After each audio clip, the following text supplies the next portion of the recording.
Breaking news, the new school year just beginning, of course, and today the news coming in of a deadly school shooting. 2 students and 2 teachers killed. Authorities say it was a 14-year-old student. He is now in custody. Colt Gray's descent into a path of destruction began long before the events of September 4th, 2024. But the signs were subtle, easy to miss if you weren't looking closely, and in hindsight, devastatingly clear. Born into what seemed like a normal middle-class family in Winder, Georgia, Colt's early years were unremarkable. His father, Colin Gray, was a truck driver, often away for long stretches, while his mother, Linda, worked part-time at a local diner. Colt's childhood was marked by long stretches of independence, some might say neglect, but nothing unusual for a small-town boy. He spent hours in the backyard pretending to be a soldier, wielding sticks as imaginary guns, a fascination with the military that his father encouraged. As Colt grew older, cracks began to appear in the family dynamic. Colin's long absences began to strain the marriage, and Linda, already overburdened by work and raising a child largely on her own, started showing signs of frustration. Arguments became a fixture in the Gray household, often spilling over into the night and leaving Colt lying awake in his small bedroom, clutching his pillow tightly to drown out the noise. It was during these nights that Colt began to retreat inward. Friends at school noticed the change. He became quieter, less willing to join in the games of basketball he had once loved during recess, and he avoided eye contact with his teachers. By the time Colt turned 12, the arguments between his parents had escalated into full-blown fights. Colin's sporadic returns home became less about reconnecting with his family and more about asserting control.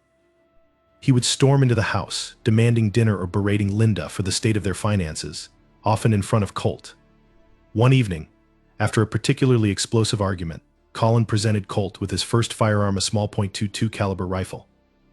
It was both a peace offering and a way to assert his dominance as a father. "Every man should know how to shoot," he said, his voice heavy with the scent of whiskey. Colt didn't argue. He took the rifle, feeling an odd mix of pride and unease. At first, the gun was a novelty, something to take out on weekends when Colin was home. They would drive to a secluded field on the outskirts of town, where Colin taught Colt how to aim and fire. For a brief moment, these outings seemed to bond father and son, but they also planted the seeds of a dangerous obsession. The rifle became more than a tool, it became a symbol of control, something Colt lacked in every other aspect of his life. As his parents' relationship deteriorated further, Colt began spending more time alone with the rifle, shooting at empty cans or makeshift targets he set up in the backyard. He liked the way it felt in his hands, powerful, certain, and unyielding. By the time he entered high school, Colt's transformation was unmistakable.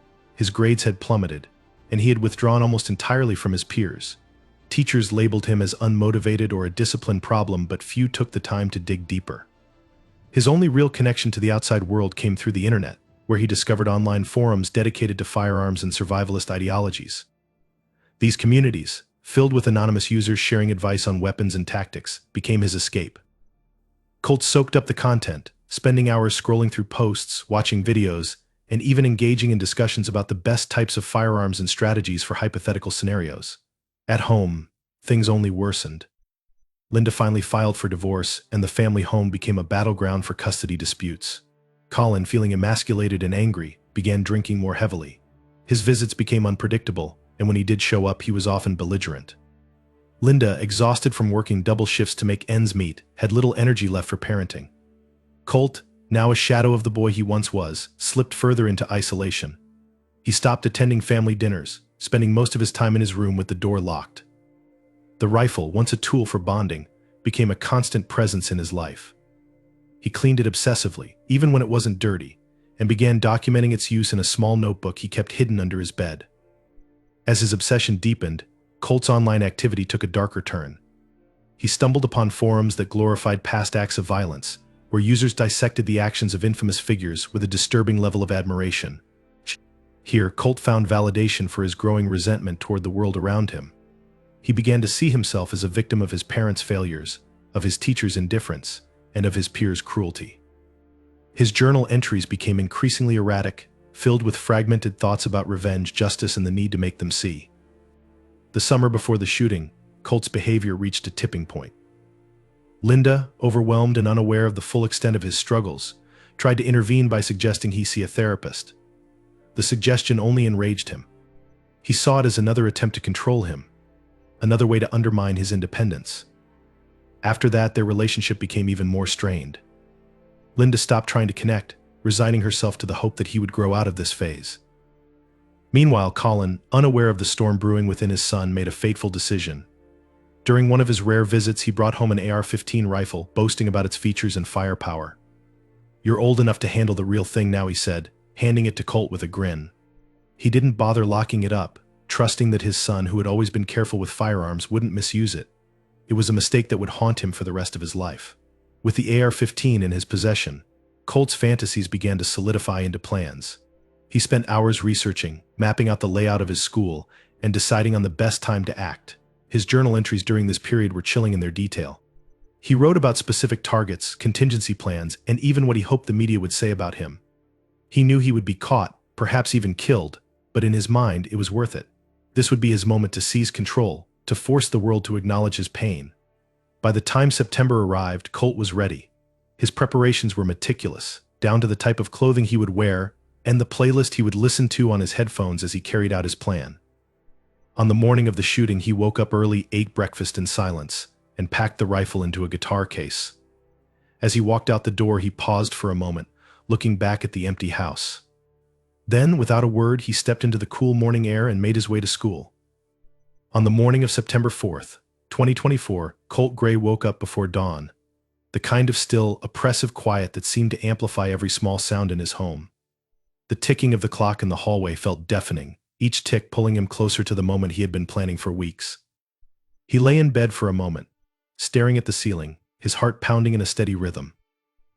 This was the day he had written about in his journal, the day that had consumed his thoughts for months.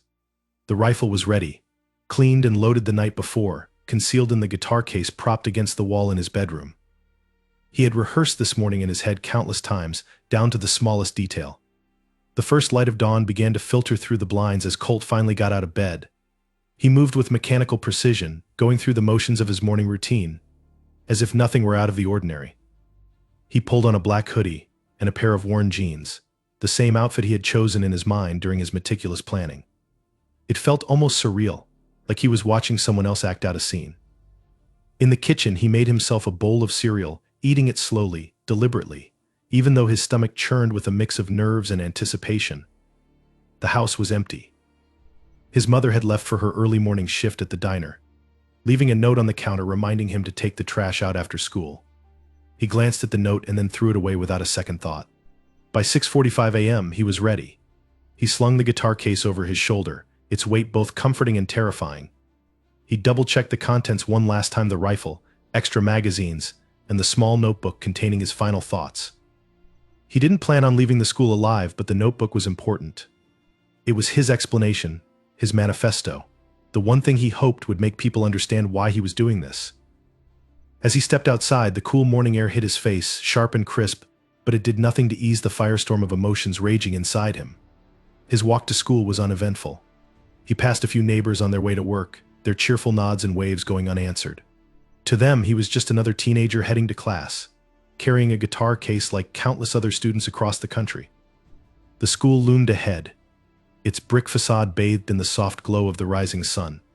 Appalachia High School was a place Colt had come to despise, a prison where he felt unseen, unimportant, and utterly alone. He entered the building through the side entrance, a door he knew would be unlocked at this hour.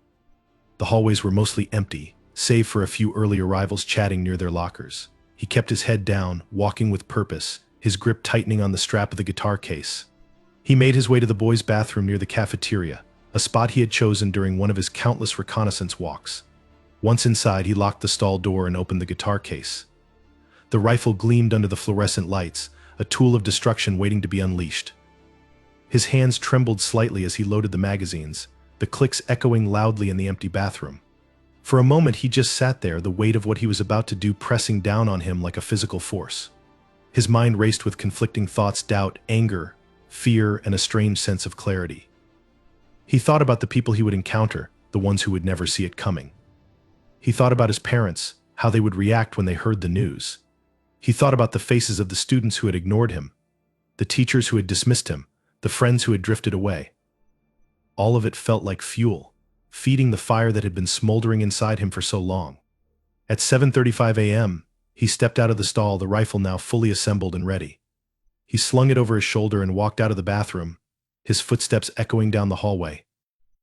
The school was starting to fill with students, the hum of chatter growing louder as they gathered in the cafeteria and common areas. Colt walked toward the cafeteria, his heart pounding so hard it felt like it might burst out of his chest. He stopped just outside the double doors, taking a deep breath as he adjusted his grip on the rifle. This was it. There was no turning back now. At 7:45 a.m., the first shot rang out. It was a deafening crack that silenced the room instantly, the cheerful morning buzz replaced by screams and the sound of chairs scraping against the floor as students scrambled to take cover. Colt stood in the doorway, his expression blank, methodical, as he fired again and again. Chaos erupted around him, students running in every direction, some tripping over each other in their desperation to escape. Teachers shouted, trying to herd students toward the exits, but their voices were drowned out by the relentless gunfire. Colt moved through the cafeteria with chilling precision, his target seemingly random but deliberate in his mind. A teacher who had once embarrassed him in front of the class. A group of students who had laughed at him during lunch. Strangers who just happened to be in his path. He didn't stop to think or hesitate. Every pull of the trigger felt like a release, a catharsis for years of pain and anger. The rifle was hot in his hands, the acrid smell of gunpowder filling the air. In the chaos, the fire alarm was triggered, adding another layer of noise to the already deafening scene. Students poured out of the cafeteria, pushing and shoving to get through the narrow exits. Colt followed them into the hallway, firing indiscriminately as he went. Blood smeared the floors, the walls, the lockers. He passed by classrooms where students and teachers had barricaded themselves inside, their terrified faces peeking out from behind desks and windows. He ignored them, focusing instead on the ones still running, still moving. By the time the police arrived, the school was eerily quiet. Colt had retreated to a janitor's closet near the gymnasium, where he sat on the floor with the rifle across his lap. His hands were shaking now, the adrenaline giving way to exhaustion and a strange sense of calm. He could hear the distant shouts of law enforcement, the crackle of their radios as they secured the building. He knew it was over. He had done what he set out to do, and now there was nothing left. When the SWAT team finally found him, he didn't resist. He put the rifle down and raised his hands, his face expressionless as they cuffed him and led him away. The aftermath of the shooting was a scene of horror and devastation. 13 people were dead, and 9 more were critically injured. The school, once a place of learning and laughter, had been transformed into a crime scene, its halls filled with the echoes of unspeakable violence. As Colt was driven away in the back of a police car, the town of Winder was left to grapple with the question that would haunt them for years to come: how could this have happened, and why? The aftermath of the shooting at Appalachia High School was a shockwave that rippled far beyond the borders of Winder, Georgia, leaving a community shattered, a nation grieving, and countless lives forever altered. In the hours immediately following the tragedy, the streets outside the school became a chaotic hub of flashing lights, emergency vehicles, and terrified parents desperately searching for their children. The school, once a beacon of normalcy, had been transformed into a scene of unspeakable horror. The initial reports were fragmented and confused: shots fired, injuries reported, no clear sense of the scale of the devastation. As the day wore on, the grim reality became clear: 13 lives had been lost, and 9 others were clinging to life in nearby hospitals. For the parents of the victims, the weight was excruciating. A reunification center was hastily set up at a nearby church, where families gathered, clinging to scraps of hope that their children would walk through the doors unscathed. But as the hours passed and the list of survivors was matched against the names of the dead, hope gave way to despair. The cries of anguish that filled the church that afternoon would echo through the community for years to come. It wasn't just the parents of the deceased who mourned; the entire town felt the weight of the loss. Teachers, neighbors, and classmates all were connected in some way to the victims. In a small town like Winder, everyone knew someone who had been touched by the tragedy.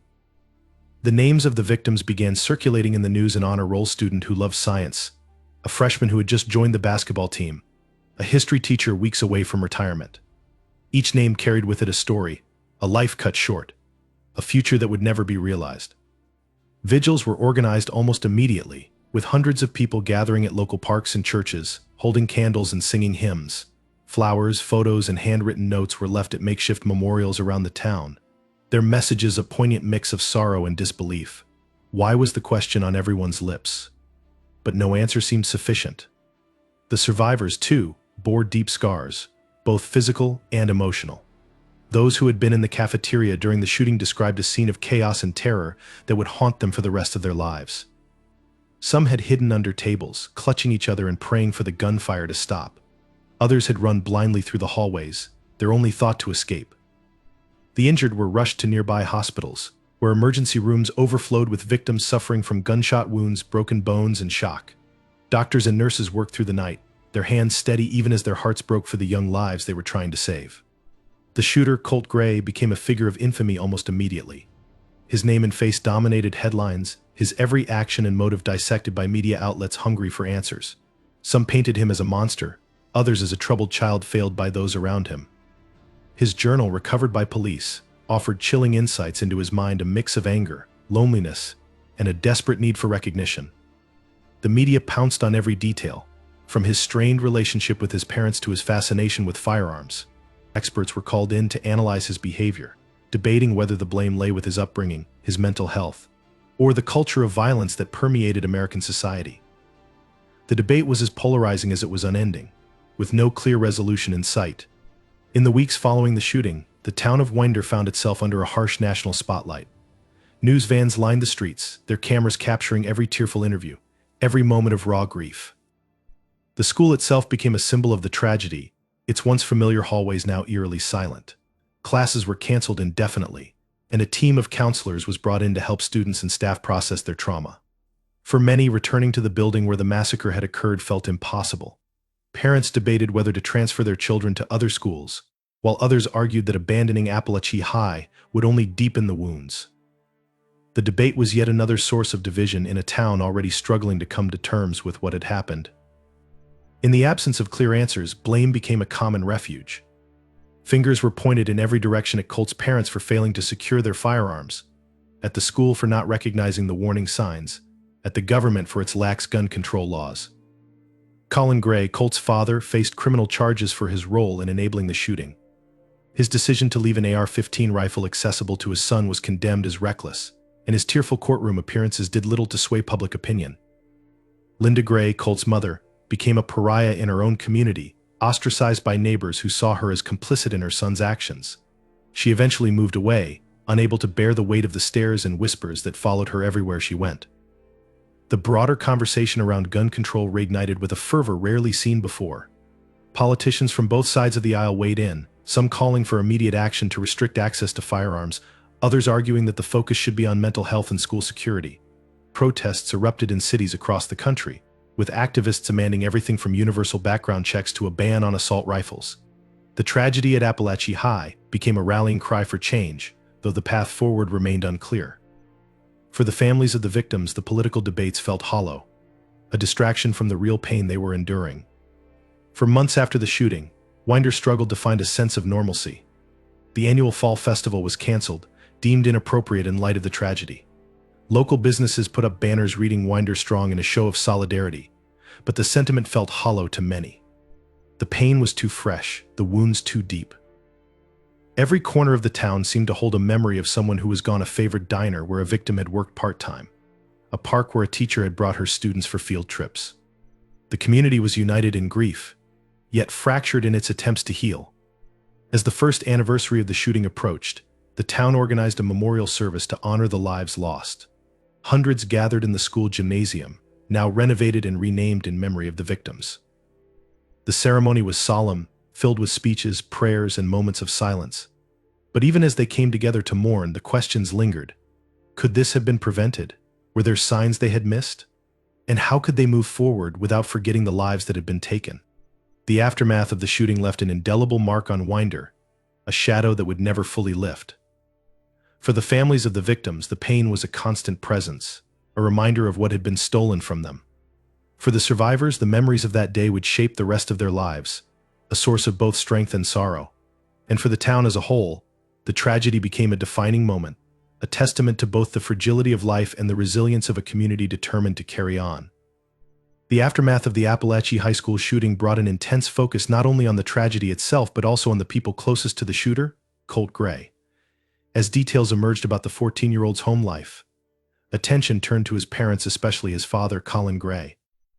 From the beginning, questions swirled about how a teenager could gain access to the AR-15 rifle used in the attack, and the answers led directly to Colin. What started as speculation quickly evolved into legal action, and Colt Gray found himself at the center of a storm, accused of playing a crucial role in the events that led to the massacre. His guilt, both legal and personal, would become a subject of scrutiny and debate, as well as a haunting weight he would carry for the rest of his life. Colt Gray was not a man unfamiliar with firearms. He had grown up in rural Georgia, where owning a gun was as common as owning a car. His father had taught him to shoot when he was barely 8 years old, and the lessons about responsibility and respect for firearms had been instilled in him from a young age. Guns were not just tools for protection or hunting, they were a part of the culture, a symbol of self-reliance and freedom. When Colin became a father himself, he saw it as his duty to pass on that tradition to his son. Colt's first exposure to firearms came when he was 9 years old, a simple .22 rifle that Colin considered safe for teaching basic marksmanship. Over the years, Colt's interest in guns grew, and Colin, proud of his son's enthusiasm, encouraged it. They spent weekends at the shooting range, bonding over shared hobbies in a way that felt quintessentially American. However, as Colt entered his teenage years, the dynamic between father and son began to shift. Colin's work as a truck driver kept him on the road for long stretches, and the time they spent together dwindled. At home, tensions between Colin and his wife Linda escalated, creating an environment of constant conflict. Colin's absences were a point of contention, as was his drinking, which had become a coping mechanism for the stress of a failing marriage. Linda bore the brunt of raising Colt, and as he grew more withdrawn and angry, she struggled to connect with him. Colin, meanwhile, remained largely oblivious to the changes in his son's behavior. When he was home, he preferred to focus on the things that brought him comfort: his guns, his TV, and the fleeting moments of quiet before the arguments resumed. It was during one of these rare visits home that Colin made the fateful decision to purchase an AR-15 rifle.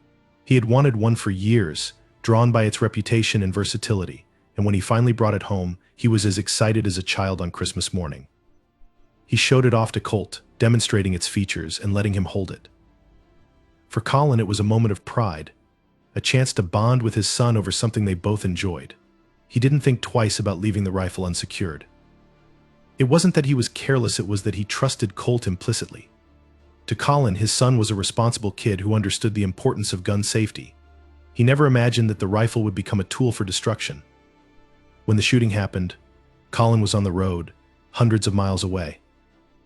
The call came from Linda, her voice shaking as she told him the news. At first, he didn't believe her.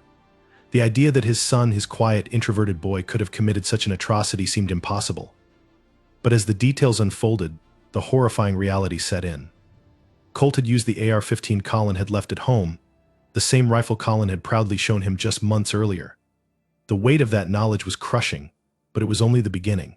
Within days, the police came to question him, and it became clear that his role in the tragedy would not go unexamined.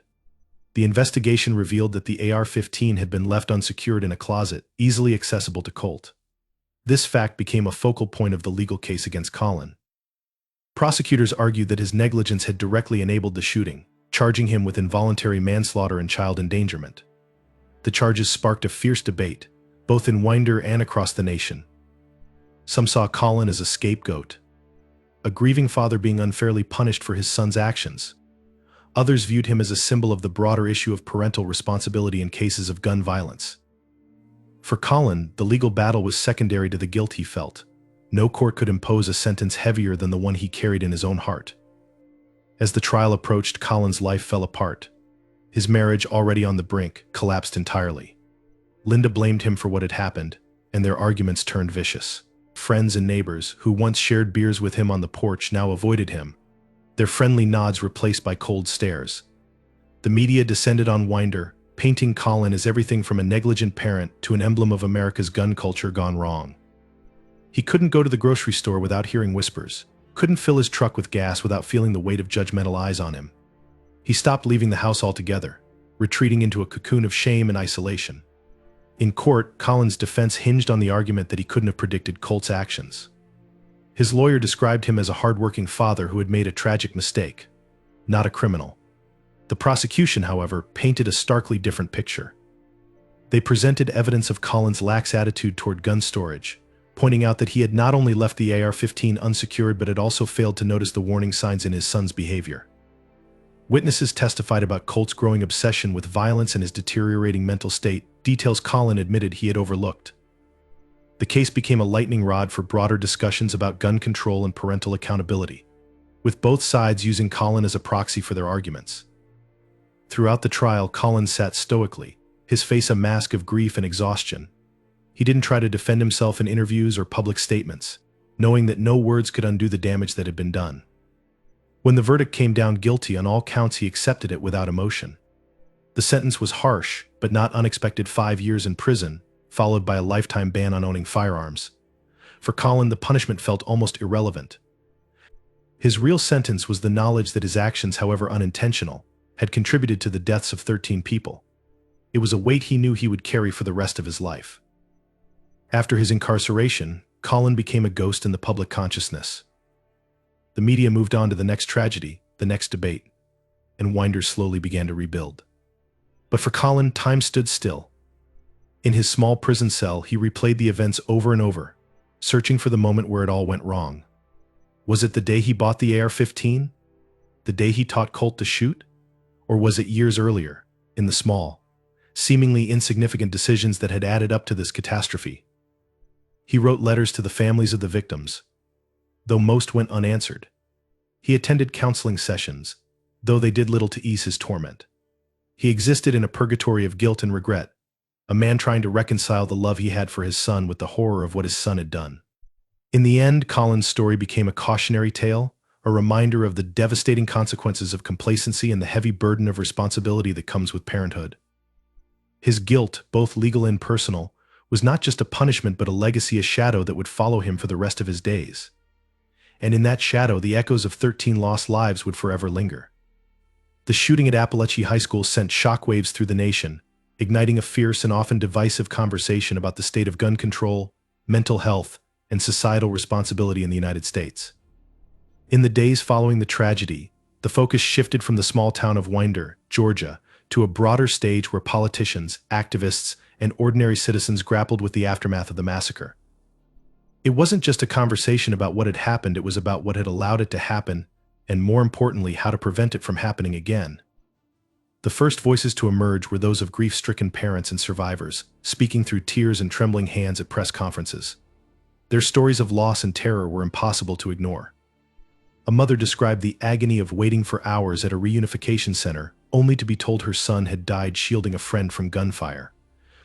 A teacher recounted the desperate attempts to barricade a classroom door, her students huddled behind her, their screams mingling with the sound of gunshots echoing through the halls. These personal accounts became the emotional fuel for a larger movement, their raw pain broadcast across every news channel and social media platform. Within days, the hashtag WinderStrong began trending online, a rallying cry for solidarity and change. The phrase appeared on banners, t-shirts, and posters at vigils held across the country. Yet, while the sentiment was heartfelt, the meaning of change was far from unified. For some, it meant immediate and sweeping reforms to gun laws, while for others, it signified a focus on mental health, school security, or parental accountability. The tragedy became a mirror reflecting the deeply entrenched divisions in American society, with each side pointing to different causes and solutions. On one side of the debate were those calling for stricter gun control laws. Activist groups like Everytown for Gun Safety and Moms Demand Action mobilized quickly, organizing marches, rallies, and lobbying efforts. They argued that the availability of high-powered firearms like the AR-15 used in the shooting was a key factor in the scale of the tragedy. Their proposals included universal background checks, a ban on assault weapons, and mandatory safe storage laws. Survivors of previous mass shootings joined the movement, their voices lending credibility and urgency to the cause. They stood on stages, their faces etched with grief and determination, demanding that lawmakers take action before another community faced the same devastation. Opposing them were gun rights advocates who viewed the tragedy through a different lens. Organizations like the National Rifle Association (NRA) pushed back against calls for gun control, arguing that the focus should instead be on addressing mental health and school security. They pointed to Colt Gray's history of social isolation and his obsession with violent media as evidence that the root cause lay in a failing mental health system, not the firearm he used. Some proposed measures like arming teachers, increasing the presence of school resource officers, and fortifying school buildings with metal detectors and bulletproof glass. These ideas were met with both support and derision, sparking heated debates on social media and in town hall meetings across the country. In the political arena, the tragedy reignited long-standing battles over gun legislation. Democratic lawmakers seized the moment to push forward bills that had previously stalled in Congress. Senator Emanuel Jones of Georgia introduced the Safe Schools Act, which included provisions for a 10-day waiting period for assault rifle purchases, mandatory safe storage laws, and increased funding for mental health programs in schools. The bill was hailed as a common-sense solution by its supporters but faced immediate opposition from Republican lawmakers, who argued it infringed on Second Amendment rights. The debate over the bill became a microcosm of the national divide, with passionate arguments on both sides dominating headlines for weeks. At the grassroots level, the tragedy inspired a wave of activism among young people, many of whom had grown up in the shadow of school shootings. Students organized walkouts and demonstrations, demanding that their voices be heard in the debate over their own safety. The March for Our Lives movement, originally born out of the Parkland shooting, saw a resurgence, with new leaders emerging from Winder and other affected communities. These young activists spoke with a clarity and urgency that resonated with millions, their calls for action amplified by social media platforms that allowed their message to spread far and wide.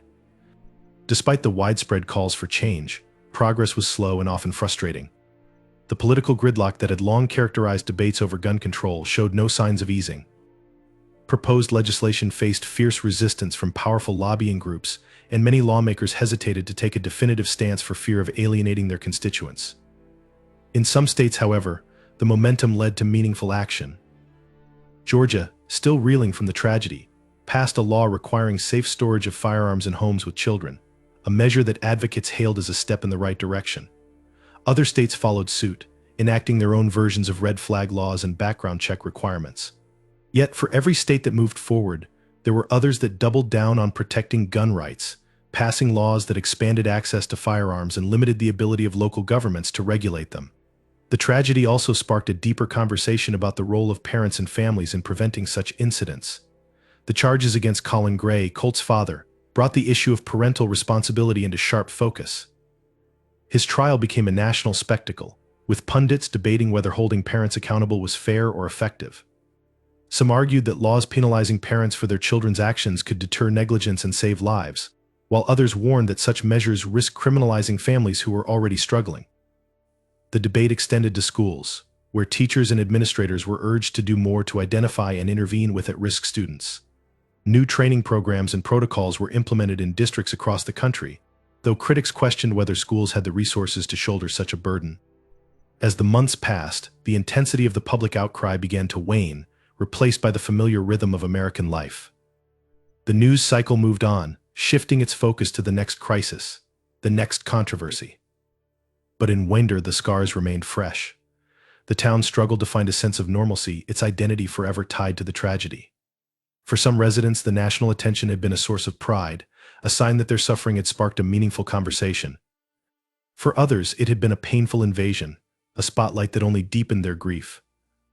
The societal response to the Appalachia High School shooting was as complex and multifaceted as the tragedy itself.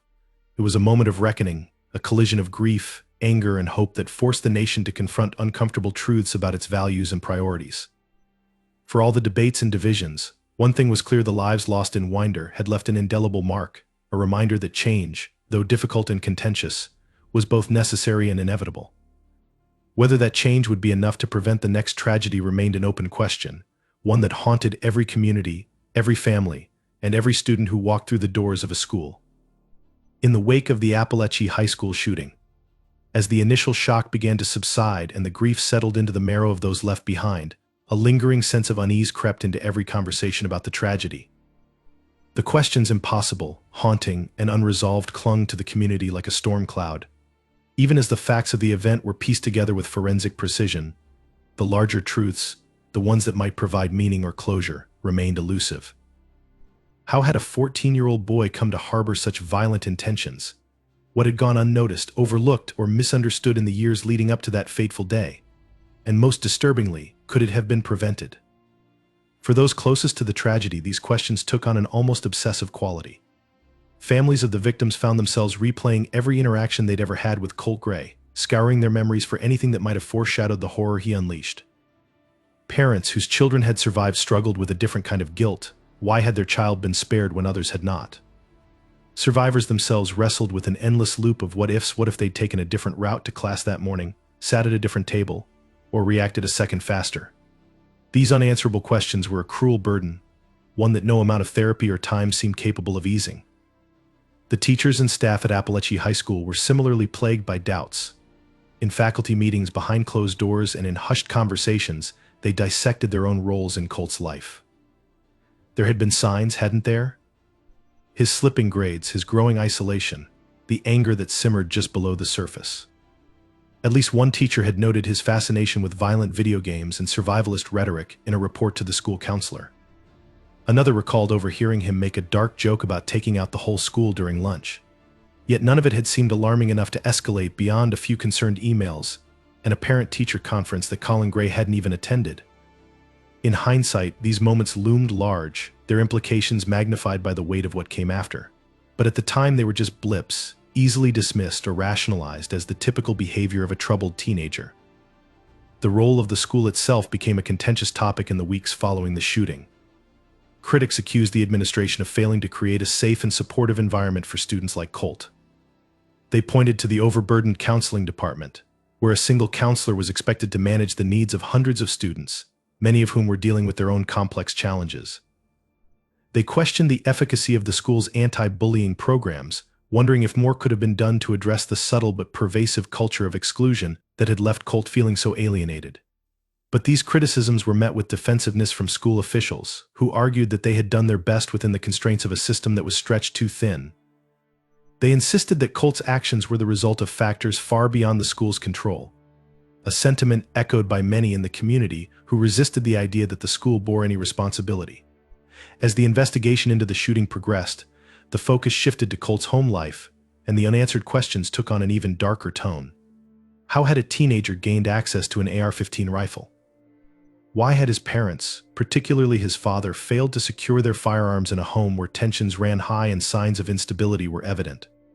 Colt Gray's trial brought these questions to the forefront, but it also left many feeling unsatisfied. While the legal proceedings provided a measure of accountability, they did little to explain the deeper dynamics at play. What kind of relationship had Colt really had with his father? Was Colin's negligence a matter of ignorance, or was it symptomatic of a broader failure to recognize his son's growing distress? Linda Gray, Colt's mother, was another enigma. Friends described her as hardworking but overwhelmed, a woman doing her best under difficult circumstances.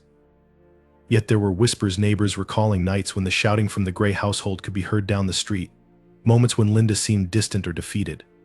Had she seen something in her son that she chose to ignore, or had she been as blindsided as everyone else? The journal Colt left behind provided some clues but raised even more questions. In its pages, he detailed his grievances with chilling clarity: the classmates who had ignored him, the teachers who had humiliated him, the system that he felt had abandoned him. But his words were also riddled with contradictions. He described feeling invisible, yet his actions suggested a desperate need to be seen. He wrote about wanting revenge, but his targets were often random, his fury scattershot rather than focused. The journal was a map of his mind, but it was a map that led to a labyrinth, its twists and turns defying easy interpretation. Mental health professionals who reviewed Colt's writings and behavior debated the extent to which his actions could be attributed to psychological issues. Some saw clear signs of untreated depression and possible antisocial tendencies, conditions that might have been mitigated with proper intervention. Others argued that Colt's actions were not the result of mental illness but a calculated choice made by someone who had internalized a culture of violence and entitlement. This debate mirrored a larger societal conversation, one that often polarized along political lines. Was this a mental health crisis or a gun crisis? Was it the result of a broken family or a broken society? The inability to pin down a definitive answer only deepened the sense of unease. For the town of Winder, the unanswered questions became part of the fabric of daily life. They were the undercurrent of every conversation, the unspoken backdrop to every community event. They lingered in the empty chair at the dinner table, in the silent pauses during Sunday sermons, in the hesitant laughter of children trying to reclaim their innocence. Some residents turned to faith, seeking solace in the belief that there was a divine plan behind the tragedy. Others turned inward, retreating from the public eye and the endless cycle of speculation. A few sought closure through activism, throwing themselves into efforts to reform gun laws, improve school safety, or expand mental health resources.